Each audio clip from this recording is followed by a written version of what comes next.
Elizabeth, this is the Bookish North, and welcome to my channel. I hope you are all safe and well. It's been a while, a few weeks, maybe even a month, and I'm not going to apologize for that.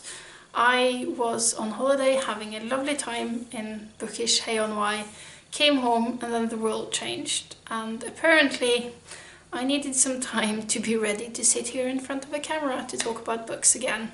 But here we are, and I have a bit of a backlog of things I have read and not talked about in this channel. So today my plan is to show you the books I read in February that were not sagas, because that was all I talked about in February. And then also what I read at the beginning of March before everything happened and I stopped reading altogether for a while. I'm happy to say that I have started reading again, and that once my reading mojo came back to me, it came back with a passion. So I'm very grateful for that now. But yeah, let's talk about the books I read in February and March before we get to April in a later video. So in February it was Black History Month in the US. It was also the hashtag Read Solid challenge that was hosted by Didi from the channel Brown Girl Reading, and I read 3 books for that challenge, 2 of which was in a pile of books I have that are books I plan to read during this year, and I might as well read them in February. And that was these 2 Toni Morrison books, Sula and The Bluest Eye. So the first I read was Sula, and I have to admit I was slightly disappointed when reading this, but that was only because the only book I had read by Morrison before was Beloved, which I thought was absolutely amazing, and this I thought was good, but that didn't really stand up to amazing. So it feels a bit unfair to be disappointed in this, because it's not a bad book at all. So this is a story about Sula and Nell, who are 2 young girls. They grow up together in this smallish black community, and we follow them through their childhood and through various experiences, some of them pretty gruesome, I will have to say. And then at one point Sula leaves this community. She comes back 10 years later, and we see how she has changed and how the attitude towards her changes, and how she clashes with this community with the choices she makes coming home after spending 10 years away. And so, you know, I said I was disappointed, but I do think this is a good book. I think the writing and the language is beautiful. I think it has some very, very memorable scenes that's going to stick with me for a long time. They are probably the most gruesome scenes in this book are the ones that sticks. But I think for me the one thing that made me sort of detached a bit from the story was that I never really understood Sula's motivations for doing the things she's doing, and I think that was sort of what made me think this is a good book rather than a great book. But then I also read The Bluest Eye, and this, I do think it's a great book. And it's even more impressive because it's her debut novel. I'm just amazed at how you can have this as your first novel. So this is again the story of a black community. Here we follow this one girl in particular, but we never get her point of view. We get the point of view of all the people around her telling her story. And we see how this community is filled with people who all have had or still have hopes and dreams for the future. And then we see how all of these hopes and dreams are systematically crushed by the society around them. It's the one thing that's usually said about this book, it's about the standards of beauty and how the standards of beauty are white and how you can never live up to them as a black young girl. So that's part of it, but it's all just this oppressive structures that just crushes all kinds of dreams and hopes for all the characters in this book. And it is harrowing, and it's terrible, but it is also beautifully told, and the language in this is exquisite, and just the imagery and the way she makes all these things pop in my mind is truly amazing to me, and I adored this book. It was a great work of art, in my opinion. And the third book I read that fit that challenge was sort of linked to a trend that started for me in January, where I started listening to several feminist non-fiction books on audiobook. I haven't really enjoyed any of them, to truth be told. I found them interesting, and I sort of delving into this new territory and trying to figure out for myself what I like and don't like about them, what irks me about these books, and the conclusion to that will have to come at a later point. But during this journey I also found the book called Ain't I a Woman by Bell Hooks, which is a book about black feminism that I have to admit I hadn't heard of before, but it came up as a suggested book when I had listened to several other books like it, I guess, on my audiobook subscription provider. And so I chose this, and I have to say the first chapter of this was horrific. I mean, it's good. It was just horrible to listen to. It made me physically nauseous at times, because the first chapter is about the situation for black women during slavery, and you can't just talk about oppression for that, because some of those things were just downright torture, and that's not fun to read about, but it's also something I feel like should be talked about, because it happened and you can't just pretend it didn't. But yeah, that was horrific, and it got slightly easier after that. I mean, anything is easier than that, I guess, but it's still a hard-hitting book, and I felt it filled out the gaps for me from some of the other books. One of the ones I read was called, in January, was called All the Single Ladies, which was definitely told from a white middle-class perspective, but she was trying to include other people, other women in that as well, but mostly through statistics and numbers, and that left a lot to be desired, because she told us the numbers, but she never really delved into reasons or facts behind those numbers. And I felt like this book did a lot to fill in some of those gaps for me, with providing me reasons and arguments for why these numbers were as they were. So that was interesting for me. And it was also just, it was the kind of book that sort of shifted my perspective slightly in some things, and I'm always grateful for books like that, teaching me new things or just making me see things in a new way. So that was good. Still can't say I really enjoyed listening to the book, partly because it was horrific and partly because I am still sort of fighting these books internally. I need to, as I said, I need to come to terms with what I think of these and how they challenge me and what they make me think, but I'm not quite there yet. But yeah, I'm glad I read the book or listened to it, and it was an eye-opening book for me.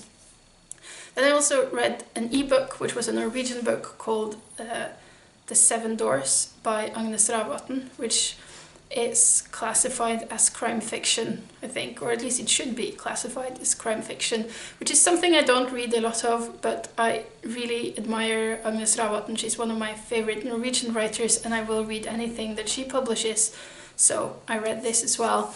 And so in this we meet a female literary professor, and at the beginning she is at this conference where she has sort of been invited last minute. She's stepping in for someone else and she isn't really prepared, and she's asked a question, and on stage she starts telling how she thinks this all this literary criticism done by professors is sort of pointless, but she also says that she thinks literary professors would be better than police investigators at solving crime, because they are so trained in hearing stories and looking for things that doesn't add up, and that they would be very good to have with you when interviewing suspects and hearing alibis and that sort of thing. And she gets a bit of press from this, and she's very embarrassed after that. But then she and her husband has a second house that he has inherited from an aunt that they are letting out to a young woman who is a single mother. And one day this woman goes missing, and the literary professor is getting very involved in trying to find out what happened with this woman. So I found that kind of interesting to see this kind of what happened crime story trying to be solved by a literary professor. That was new to me, so it was a refreshing sort of angle to see it from.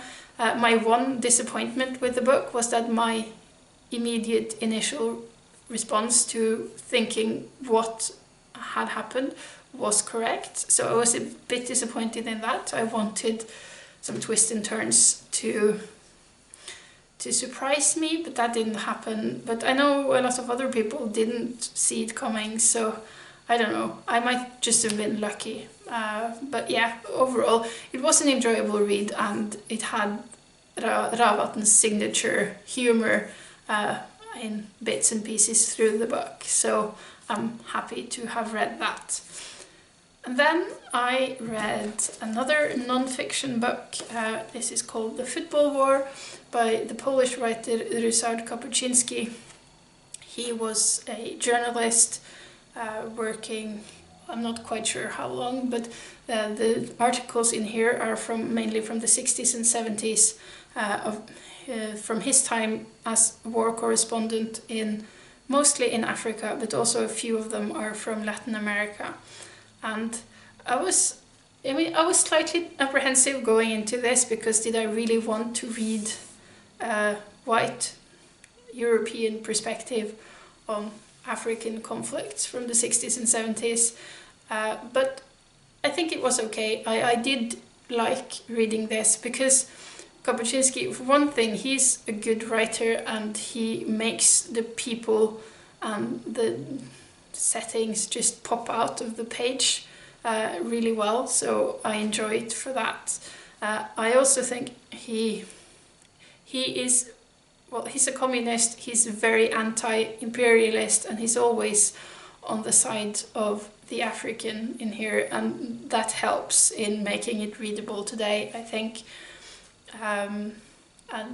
Yeah, if anything, this book just showed me how little I know about the history of these regions, about Africa and Latin America, and I should probably change that sometime in the future.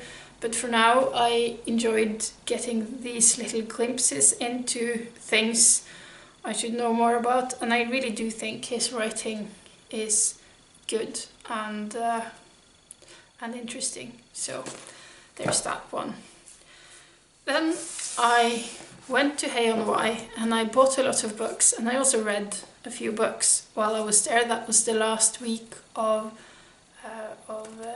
February, and I also read a few books coming home at the beginning of March. So the first from Hay that I've read was Zen in the Art of Writing by Bradbury, which is a collection of essays where he talks about writing.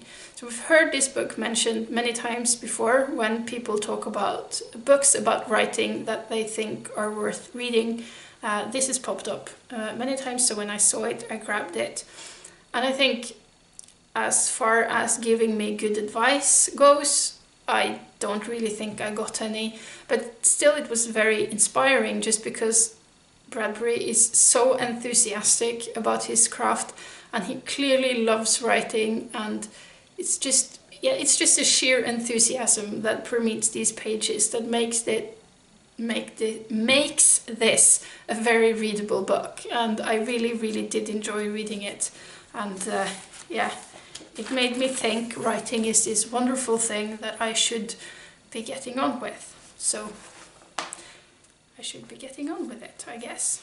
Haven't done that either. Another book I bought and read while in Hay was this, My Brilliant Career by Miles Franklin, which is a book I had never heard of before. I was basically drawn to all the Green Virago Modern Classics editions I could find, and took all of them out of the shelves and read the blurbs.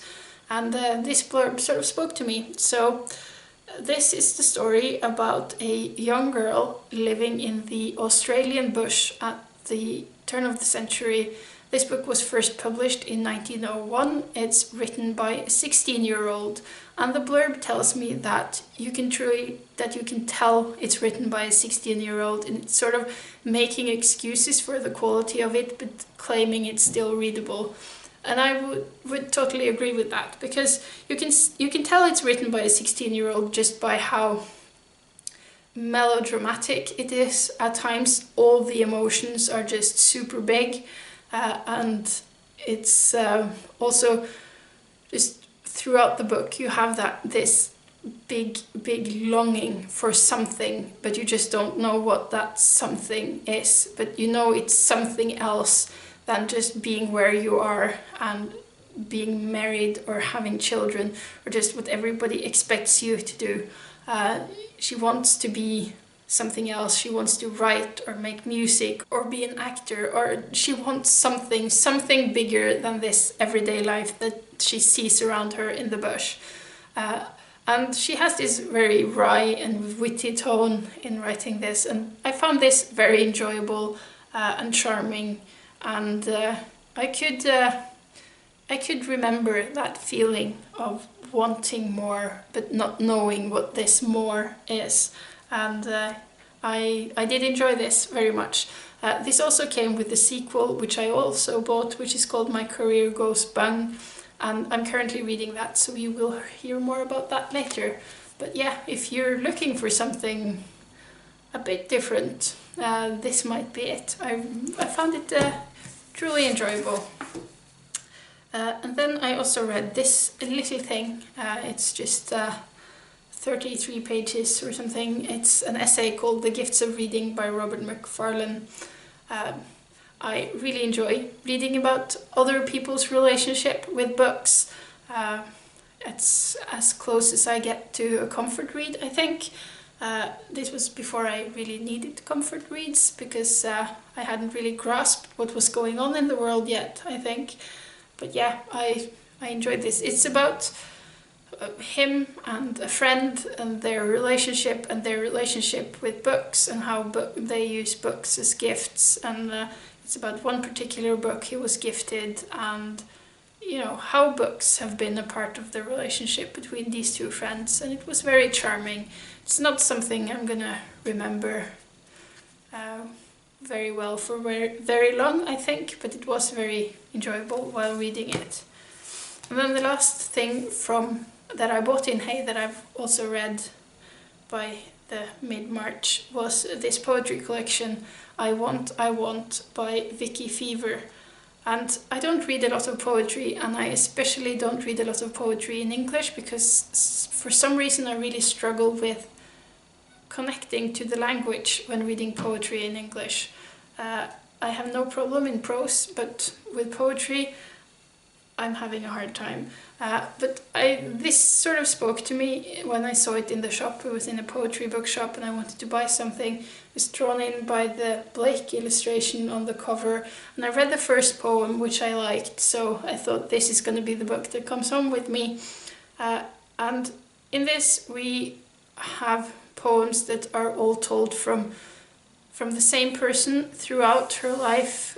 So we follow her aging, and we follow the things she wants in life and how that changes growing up. I think I did prefer the earlier poems the most, where you had all of these hopes and dreams for the future, many of them connected to writing and wanting to become a poet. but also about education and that kind of things.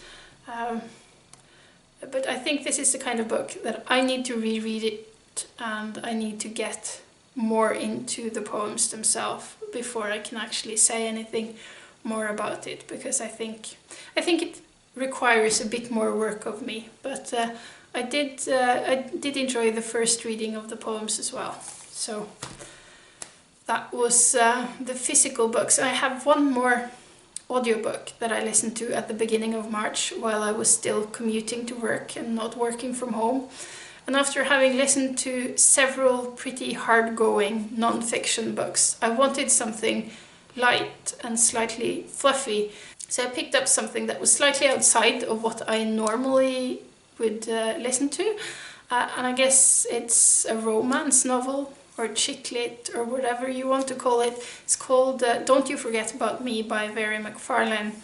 And I really enjoyed it. It's sort of, you know, your standard rom-com, but in book form, with the girl meets boy and there's something standing between them, and by the end of the book that something should be cleared out of the way. But yeah, I think this book had interesting characters, it had charm, it did say something about class and about expectations in society, and yeah, I was really invested in it when I listened to it, and was the kind of book that made me want to listen to audiobooks at other times than on my commute as well, and that's always a good sign for me. So I will be looking into more books like that in audio form going forward, at least when I start commuting again at some point in the future.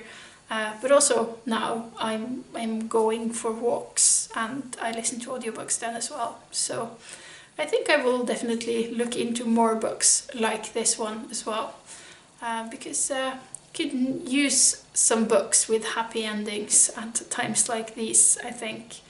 So yeah, that was my wrap up of what I read in February and March. And in addition to this, I also read the sagas that I talked about all through February. And with that, I think I'm slightly up to speed and ready to talk about what I've read in April in a future video. So until next time, bye bye.